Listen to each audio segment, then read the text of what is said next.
और ये बात भारत लंबे वक्त से कह रहा है, ये बात दुनिया लंबे वक्त से कह रही है। पाकिस्तान को नसीहत दी जाती है कि अगर आप अपनी आस्तीन में सांप पालेंगे तो फिर कहीं ना कहीं ये सोचकर कि वो सांप सिर्फ और सिर्फ आप जिसको नुकसान पहुंचाना चाह रहे हैं उसी को डसेंगे, ऐसा नहीं है। जब आप अपने आंगन में सांपों को पाले पोसेंगे तो वो आपको भी डसेंगे, और यही इस वक्त पाकिस्तान के साथ हो रहा है। अच्छा शिवांक, आपने यहां पर जो मोडस ऑपरेंडी बताई है ना, मुझे लगता है उसके बारे में जरा दर्शकों को हमें और विस्तार से जानकारी देनी चाहिए, क्योंकि इस बार हुआ यह है कि सिर्फ और सिर्फ वो फिदायीन हमला ही नहीं हुआ, बल्कि फिदायीन आते हैं और जो फ्रंटियर कोर का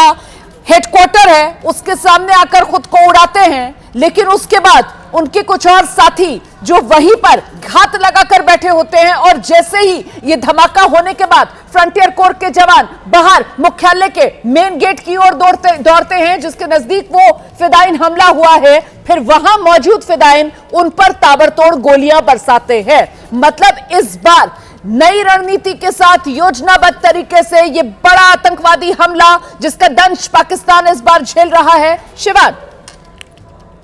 जी बिल्कुल रुबानी जी, देखिए पाकिस्तान ने अपने देश में, हम सभी लोगों ने देखा कि किस तरह से उसामा बिन लादेन को अपने देश के अंदर रखा था एबटाबाद में। ये जो मोडस ऑपरेंडी है, ये जो पैटर्न है, ये अलकायदा का था, जिसके तहत बेसिकली अफगानिस्तान के अंदर मतलब बहलाया जाता था। फिर जब अफगानिस्तान के अंदर तालिबान का कंट्रोल आ गया तो उन्हीं अलकायदा के आतंकियों ने, जो पहले कभी अफगानिस्तान के अंदर हमला करते थे, उन्होंने यही पैटर्न तहरीक तालिबान को सिखाया, टीटीपी को सिखाया। अब वही पैटर्न जो बेसिकली पाकिस्तान ने दूसरे देशों के लिए, जो अपने देश में आतंकियों को पनाह दी थी और पैटर्न सिखवाया था, वही पैटर्न अब पाकिस्तान के ही खिलाफ फॉलो हो रहा है। यही देखिए एफसी कॉप्स में आज 8 बजे के आसपास अच्छा एक और इंटरेस्टिंग चीज है तो मैंने इसमें कि जब बन्नू में जब अटैक हुआ था तो वहां पर गाड़ी एक पूरी थी विस्फोटक से लदी हुई, जिसे गेट के अंदर इम्पैक्ट से बिल्कुल उड़ा दिया गया था। यही सेम बेसिकली पैटर्न है वो, लेकिन यहाँ पर पैटर्न थोड़ा सा इस बार बदला। इस बार बेसिकली जो फिदायीन हमला हुआ था वो बेसिकली गाड़ी से नहीं गए, वो अपना कहते पहले गए और फिर उसके बाद खुद को ह्यूमन बम की तरह उन्होंने उड़ाया, और जिससे जो पूरा गेट था वो तहस नहस हो गया। जैसे ही फोर्सेस बाहर गई ऑपरेशन करने, तो उनके जो अन्य साथी थे, 6 से 7 साथी और थे, उन्होंने लगातार ताबड़तोड़ गोलीबारी उनके ऊपर पीछे कवर लेकर करने लगे। तो देखिए यही अभी अच्छा दूसरा कहता पेशावर की भी अगर हम लोग बात करें तो खैबर पख्तूनख्वा की राजधानी है, वो बड़ा शहर है। पेशावर में इस तरह के जो हमले हैं उनको वो बहुत ज्यादा कम होते हैं। ज्यादातर हमले जो अफगान बॉर्डर के आसपास के जो इलाके हैं वहां पर होते हैं, सीमा तक पे। लेकिन इस तरह से पेशावर में भी हमला हुआ तो ये पाकिस्तान के लिए बड़ा इंटेलिजेंस फेलियर भी है पाकिस्तान का, कि किस तरह से आतंकी उसके पेशावर जैसे शहर के अंदर पहुंच जाते हैं और उसके बाद इस तरह के हमले को अंजाम देते हैं। लेकिन देखिए जिस तरह से हम लोग लगातार पाकिस्तान के अंदर देख रहे हैं कि वो अपने वहां ही आतंकियों को पनाह दे रहा है। इससे पहले जो इनके खैबर पख्तूनख्वा के पूर्व मुख्यमंत्री थे, उन्होंने भी ये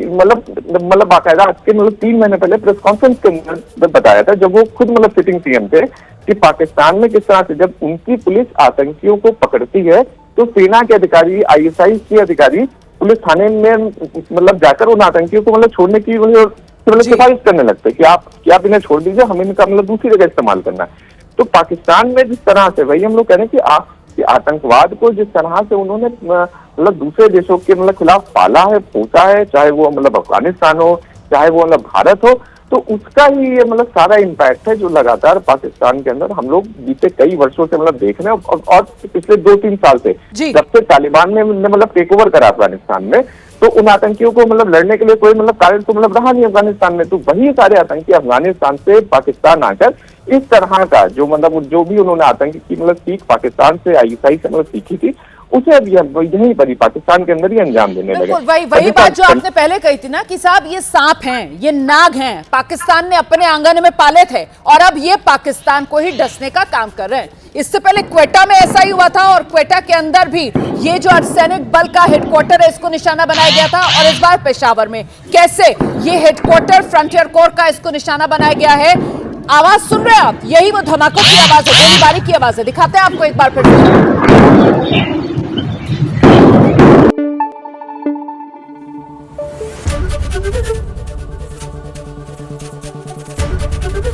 एबीपी न्यूज आपको रखे आगे।